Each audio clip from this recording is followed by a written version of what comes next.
एक खोटं बोलू बाई, दोन खोटं बोलू, दोन खोटं बोलू बाई, तीन खोटं बोलू. 12 चौकी वाडा, दारात गाडी घोडा, घोड्याला खायला पुरण पोळी, बाई रुपेरी थोडा. आडबाई आडोनी आडाच पाणी काढोनी, कळशी भरते सोन्याची सून थोरा मोठ्याची. असं सासर नको ग बाई, नाव नुसतं मोठं, नाव नुसतं मोठं, ज्याचं लक्षण बारी खोट. पैलमा गणेश देवा, माझा खेळ मांडला, करीन तुझी सेवा, करीन तुझी सेवा, मला हवा करतार, चंद्रपोळी चौकडीत माझा संसार. 3 दगडांची चूल फुंकले निखारे, मुठभर जोंधळात सुख माझे सारे. नांदा सौख्य भरे, नांदा सौख्य भरे, नांदा सौख्य भरे, नांदा सौख्य भरे.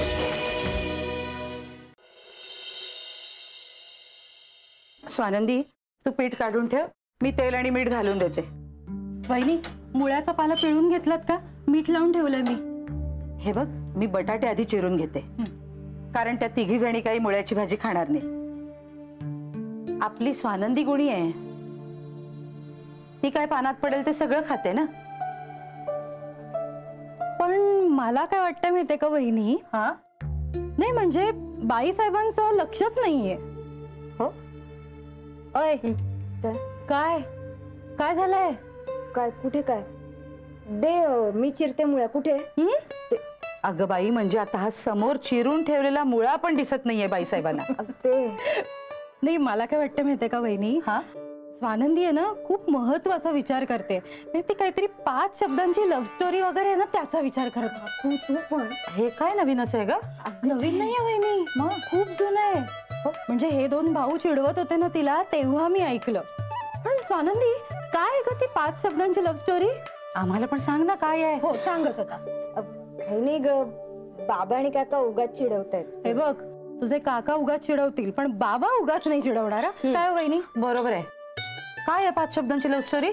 सांग ना. मला नाही माहित. अगं, आम्हाला सगळं खोदून खोदून विचारायचं आणि स्वतःच्या मनातलं काही नाही सांगायचं. बरोबर नाहीये स्वानंदी? नाही, मला काय वाटतं माहितीये का, ती ना आपल्याला काही सांगणार नाही. खरंच नाही, म्हणजे ती तिच्या मुलांना सांगेल ना, कारण तिची मुलं तिला खोदून खोदून विचारतील की सांग ना. सुटलाय का दोघे? अगं सांग ना ग. 5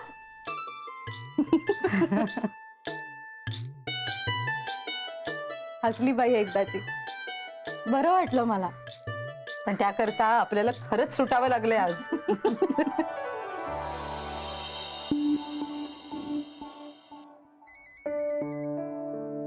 हा, बोल वहिनी. भाऊजी, तुम्ही घरी कधी येताय? काय का, काय झालं? तुझा आवाज का असा येतोय? तुम्ही घरी या, मग आपण बोलू. तू रडतेस? नाही, तुम्ही टेन्शन नका घेऊ, लवकर घरी या, मग आपण बोलूया. दादा कुठे? घरीच आहेत. ओके देन, येतो मी. भाऊजी, आईंना सांगू नका मी फोन केला होता ते. का वहिनी, असं का? ओके ठीक आहे, मी नाही सांगणार. चल, पोचतोच मी. हो.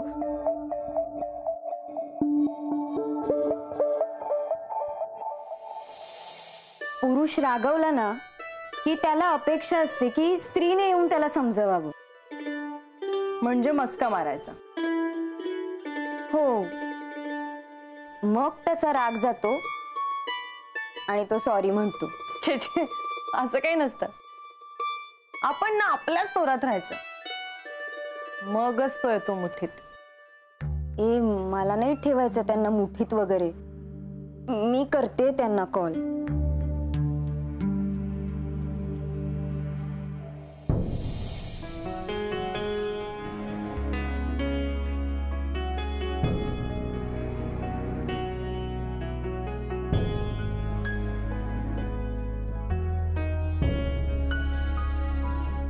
नाही ना उचलला? नाही, कदाचित ना. कदाचित बिदाचित असं काही नसतं. लगेच त्याचा विचार करतेस. अगं, स्वतःचा विचार कधी करणार तू? नाही ग, त्यांचा आवाज ऐकल्याशिवाय ना बरं नाही वाटणार मला. गॉड, हे असं वागतेस ना म्हणून तुझी ही अवस्था झालीये आणि त्याला काहीच पडलेली नाहीये तुझी. आणि एक लक्षात ठेव स्वानंदी, तू जितकी नीलच्या मागे धावशील ना तितका नील तुझ्यापासून दूर जाईल. दादा दादा काय लागलंय, काय झालंय? हा? मला काहीच सुचत नाहीये रे नील. माझ्यामुळे खूप नुकसान होते आपल्या गॅरेज. त्यापेक्षा मी गावाला जातो. दादा ओके, रिलॅक्स. हवं तर आपण नंतर बोलू, पण आता इतके महत्वाचे निर्णय असे तातडीने घ्यायचे नसतात. मी पण त्यांना तेच सांगितलं, पण ते ऐकतच नाहीये. दादा हे बघ, ऐक वहिनीचं. आम्ही सगळे आहोत ना तुझ्या बरोबर. हे बघ, नक्की काहीतरी चांगलं होईल. कधी आलेस तू? आई काय झालंय दादा? बघ काय झालं, काय गॅरेज मध्ये काय? गॅरेज बंद करायचंय आपण.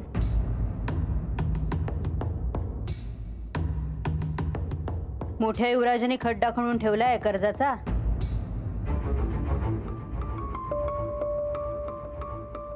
आता त्याचं त्यांनी काहीतरी करून दाखवावं. किती वर्ष सांभाळणार आम्ही दोघांना?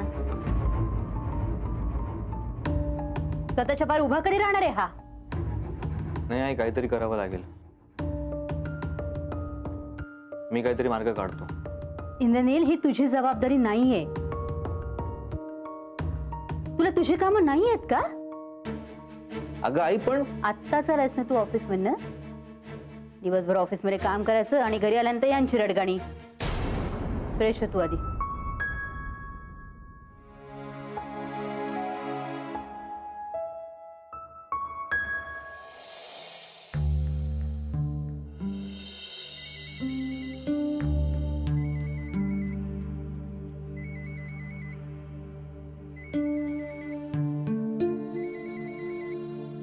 हा मिलिंद बोल. नाही नाही, मी सांगते त्याला परत फोन करा तुला. ओके? काय मुलगी आहे स्वानंदी, फोन करू नको म्हटलं तरी पुन्हा पुन्हा फोन करते. 2-2 मिस कॉल डिलीटच करते. येऊ का घरात? म्हणजे मावशी, तुम्ही घरात आलाय आता काय विचारता येऊ का म्हणून? काय ग ललिता, तुझं जिभेच्या टोकावर उत्तर तयार असतं तुझं. म्हणजे मावशी, आपण दोघी अगदी सारख्या आहोत. काय? आणि आज इकडे कुठे फेरा? अगं, काही अशी वजनदार स्थळ आणली होती मी. तुमची वजनदार स्थळ माहितीयेत मला. देशपांड्यांचं स्थळ सुद्धा वजनदार आहे असंच सांगितलं होतं तुम्ही मला. नाही ग, नाही, तशी वजनदार नाही ग. अशी म्हणजे भरभक्कम 100 किलोच्या वरची. पण कशाला नसतं उपद्व्याप करताय तुम्ही? अगं बाई, असे उपद्व्याप करते म्हणून पोट भरतं ग वच्छीचं. आहे का तुझ्या पाहण्यात अशी स्थळं? माझ्या पाण्यात नाही ना अशी स्थळं. सगळ्या म्हणतेस. ती तुझ्याकडे ती पाहुणी आली ना, सानिया, तिच्यासाठी स्थळं पाहताय तुम्ही? वच्छी मावशी, यू आर सो ग्रेट. अगं बाई, दुरून ग, दुरून 2-4 फासळ्या तुटल्या ना माझ्या, तर सोडून देणारा कोणी भेटणार नाही मला. काय म्हणतायत बघ त्या?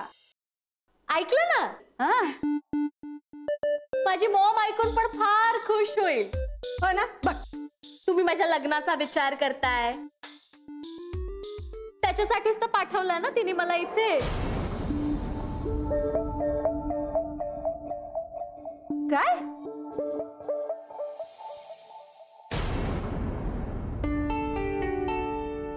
जहागीरदारांनी आपल्याला काहीच सांगितलं नाही रे.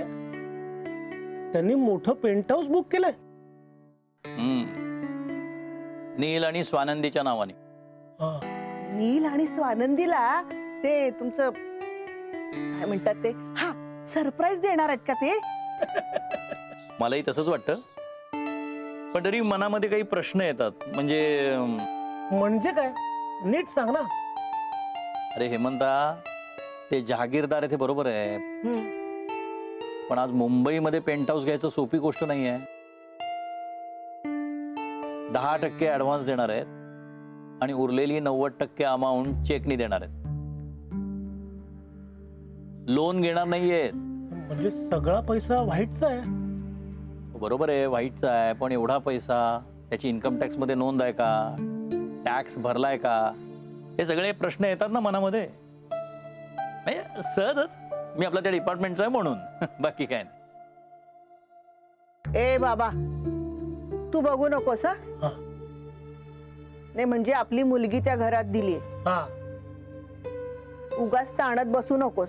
खरंय, मी तेच म्हणत होतो आई, बघायला लागेल.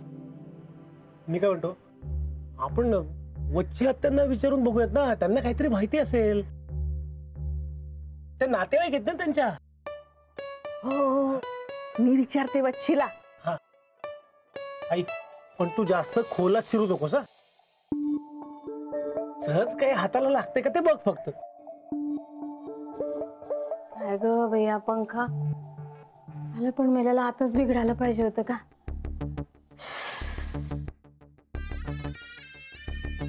एक तर मेली ती सानिया बोडक्यावर येऊन बसलीये माझ्या.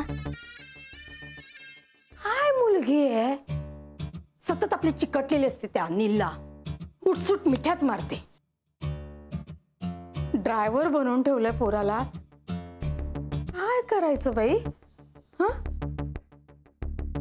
कसं घाबरव तिला.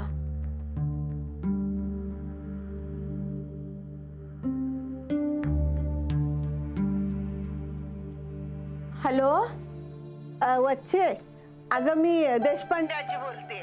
हा आजी, ओळखलं, बोला ना. माझं ना एक काम होतं तुझ्याकडं, जरा येऊन जाशील का आज? आता आजी, आव दसऱ्याची सगळी तयारी राहिली हो माझी, थोडी उशिरा आली तर चालेल का? अगं हो, चालेल चालेल, पण नक्की येशील ना? हो ना, येते येते. ठेवू? बर बर, ठेव ठेव. काय काय झालं, काय मायला, काय कसली पकडापकडी खेळताय? त्याला आधी पुढे काढा, चांगली ना पाठ शेकते त्याची, त्याशिवाय सुधारणार नाही तो. काय रे, काय केलंस, काय केलंस तो? मला रावणाचा ड्रेस हवाय. बाई, रावणाचा ड्रेस कशाला हवाय तुला? हो, मला सगळ्या मुलांना घाबरायचंय. वेश पलटला ना की सगळे घाबरतात. काही तुला ड्रेस वगैरे मिळणार नाही रावणाचा, सांगून ठेवते. थांब, मी बाबांना सांगतो. अरे नंदू थांब, नंदू ऐक माझं. वेश पालटला की सगळे घाबरतात.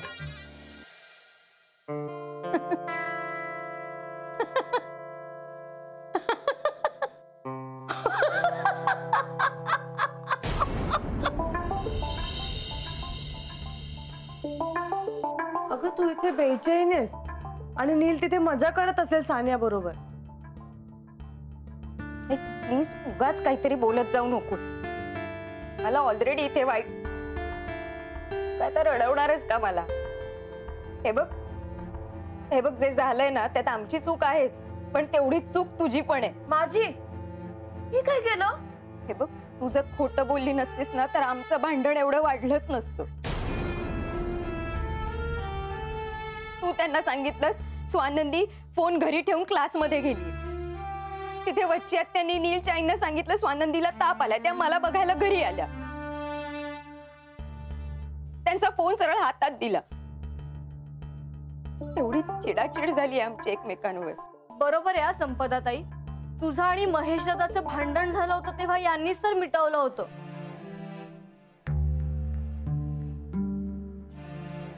पण आता तूच यांचं भांडण वाढवतीयस, हे बरं. ज्याचं करावं भलं तो म्हणतो माझंच खरं. स्वानंदी, अगं तुला त्रास होतोय म्हणून मी त्याच्याशी बोलली असं. पण तू खोटं का बोललीस? अगं आता त्यांना असंच वाटणार ना की मी तुला बोलायला सांगितलं. ओके बाई, कटकट करू नको. मी करते तुझ्या नीलला फोन आणि म्हणते त्याला सॉरी.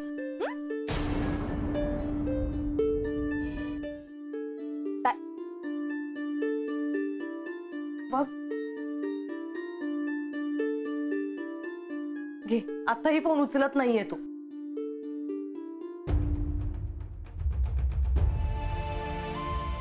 त्याच्या घरीच फोन कर. ताई प्लीज आता तरी असं काही करू नकोस. तुला असं वाटतं ना की भांडण माझ्यामुळे झालंय, मग मीच ते आता मिटवणार.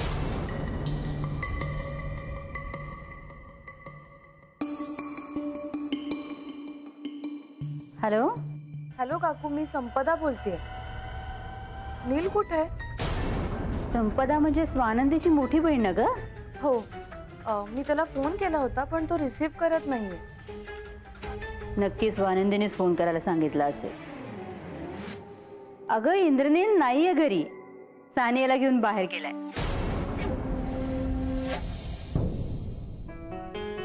म्हणून उचलत नसेल फोन. तो आला ना की मी सांगते त्याला तुझा फोन येऊन गेला. ओके काकू, थँक्यू. ओके चला मी ठेवते. हा, पाहिलंस, तुझा नील सानिया बरोबर फिरायला गेलाय बाहेर. त्याची आई म्हणाले तू परत आला की फोन करेल, तेव्हा म्हणेन मी त्याला सॉरी.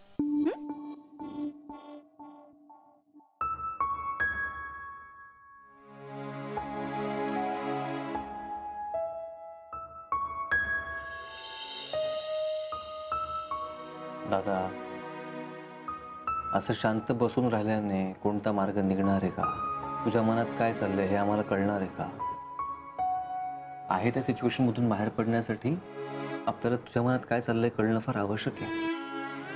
भाऊजी, ते स्वतःला खूप अपयशी समजतं. आत्मविश्वास गेल्यासारखा झालाय त्यांचा. दादा प्लीज, दादा हे बघ, स्वतःला पण एक संधी द्यायची असते. प्रत्येकालाच तो जे काय काम करतोय ते उत्तम जमतच असं नाही ना.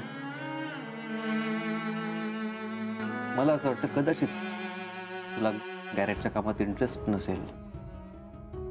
अजिबात नाही. मी ऑइल, पेट्रोल, डिझेलचा वास आणि मशीनची गर्दी यात राहूच शकत नाही.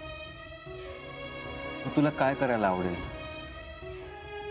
मला नाही माहिती.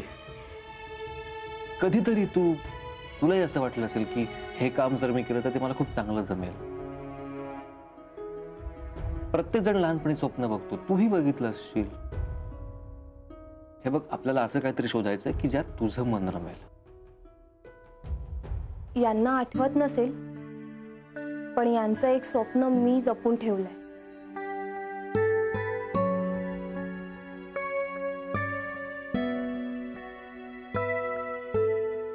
हे बघा,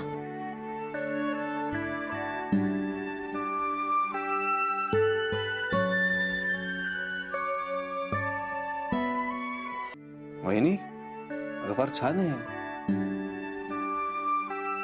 कोणी काढली ती चित्र झाडांची? यांनी. ही आहे आवड यांची. लहानपणी आपण गावाला जायचो ना, तेव्हा आपले काका मला मळ्यात घेऊन जायचे आणि तिथे ही सगळी माहिती द्यायची. तेव्हा मी ही माहिती आणि हे ड्रॉइंग काढून ठेवायचं. मला झाडांची खूप आवड आहे आणि नशीब घासतोय पेट्रोल आणि डिझेलच्या वासात. तुझ्याही आयुष्यात फुलांचा सुगंध पुन्हा दरवळेल.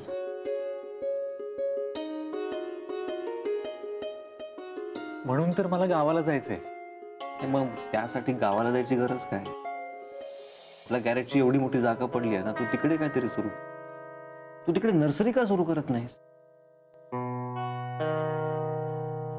भांडवल. आता घरात पैसे मागायला लाज वाटते रे. दादा, मी पैसे देईन, तू अजिबात काळजी करू नको. आणि नर्सरीसाठी कुठे जास्त खर्च येतो? नको भाऊजी, आई म्हणतायत ते खरंय. अजून किती वर्ष तुम्ही आम्हाला सगळे सांभाळणार ना? आम्हाला आमच्या पायावर उभं राहायला नको का?